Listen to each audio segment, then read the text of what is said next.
Hey les geeks, prenez place dans votre rendez-vous quotidien pour le meilleur de l'actualité de la pop culture. Vous êtes dans le récap ciné et série du 13 mars 2019, on ne perd pas de temps, on y va. Déjà, Warner Bros vient de planifier la sortie de 2 films pour la famille. 2 projets dont j'avais déjà pu vous parler par le passé sur la chaîne. Tout d'abord Rue Sésame qui sortira le 15 janvier 2021, mais aussi l'hybride mi-live action mi-CGI Tom & Jerry qui frappera les salles donc le 16 avril 2021. A noter qu'on parle là des dates US et il faudra donc un peu patienter pour savoir si les nôtres seront similaires. Sinon, hier on a aussi eu le droit à un vrai trailer pour le remake de Disney en live action d'Aladdin. Alors ça, pour la plupart, vous l'avez déjà vu, alors certains sont déçus et certains heureux, ça c'est pas le sujet. Par contre, vous avez été très nombreux à me demander si le perroquet Iago parlerait tout comme dans l'animé. Visiblement oui, l'acteur Alan Tudyk vient d'être recruté par le studio pour lui prêter sa voix. Actuellement, on peut aussi le retrouver dans la Doom Patrol sous les traits de Mr Nobody. Évidemment, il se pourrait que la voix française ne soit pas la même, mais ça nous verrons. Sortie prévue le 22 mai 2019 en France. Et justement, parmi les nombreux films qui arriveront en 2019, il y a le reboot de Charlie's Angels. Nous n'avons pas encore de trailer et ça ne devrait donc plus trop tarder. Par ailleurs, Sony vient de publier une image avec les 3 actrices côte à côte. On y voit Kristen Stewart, Naomi Scott et Ella Balinska. Bref, ça sort le 30 octobre 2019.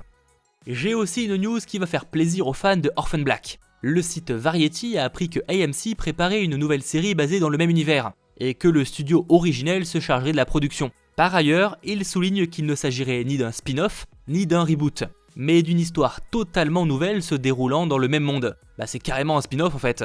Bref, faudra attendre un peu plus de détails et éclaircir ce point qui est pas vraiment très clair. Ce n'est apparemment que le début du projet, donc soyons patients. Pour enchaîner sur des news encore plus cool, on vient d'apprendre quand va se situer la série Batwoman dans l'Arrowverse.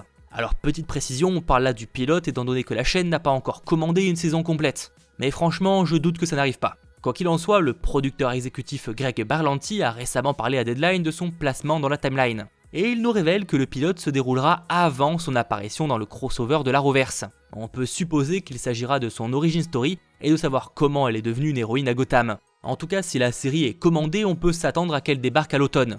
Et j'ai hâte de voir ce que ça va donner. Allez, pour finaliser ce récap ciné et série, j'ai 3 news Marvel.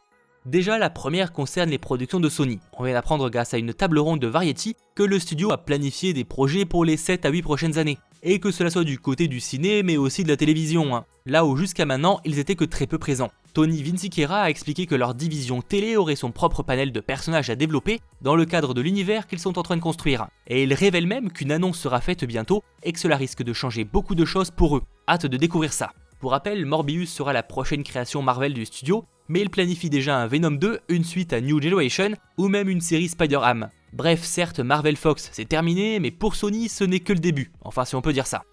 Pour continuer, j'ai une anecdote cool. Alors rassurez-vous, je ne vais pas vous redire les scènes post-crédit du film Captain Marvel pour ceux qui ne l'auraient pas vu, et dans le cas où vous les avez vus, vous vous rappelez sûrement, donc ça ira. Par ailleurs, sachez que la première scène aurait dû être très différente. En effet, l'un des réalisateurs du film raconte qu'ils ont imaginé à un moment faire une scène en lien avec Thor Ragnarok. En gros, quand le personnage est renvoyé par Captain Marvel dans l'espace, la scène post-crédit l'aurait montré débarquer sur Sakaar. Et là, il aurait regardé autour de lui voyant l'anus du diable en se demandant où diable je suis. D'où le jeu de mots. Et ils n'ont pas retenu l'idée car ça aurait impliqué que le personnage n'aurait pas libéré son message. Mais aussi qu'il n'aurait pas fait un retour dans une possible suite. Même si c'est vrai que ça aurait été marrant de le voir en tant que gladiateur dans l'arène. Vous me direz donc en commentaire ce que vous en auriez pensé, même si ça ne vaudra jamais la scène qu'ils nous ont mis, on est d'accord. Terminons avec une info à prendre avec de grosses pincettes. Il semblerait en tout cas selon certains que Scott Derrickson ait posté un tweet sur Doctor Strange, pour l'avoir supprimé juste après. A noter qu'il en est le réalisateur. En tout cas, c'est un dessin et on y voit Namor. Alors c'est peut-être fake ou juste une erreur bête, c'est possible, mais il est facile de s'interroger sur une possible présence de Namor dans la suite des aventures du sorcier suprême. J'ai pas vraiment épilogué dessus, mais si c'est vrai et que c'est vraiment un teasing, gardons cette étonnante information dans le coin de la tête parce que c'est cool, vraiment cool. Même si à première vue je l'aurais préféré dans Black Panther 2, je trouve que le sens aurait été plus logique. Mais dans Doctor Strange, c'est bien aussi. Voilà les geeks, c'est tout pour ce récap ciné et série. J'espère comme d'hab qu'il vous aura plu et si c'est le cas, pouce bleu. A très vite, c'était votre geek Mathéo, ciao tout le monde.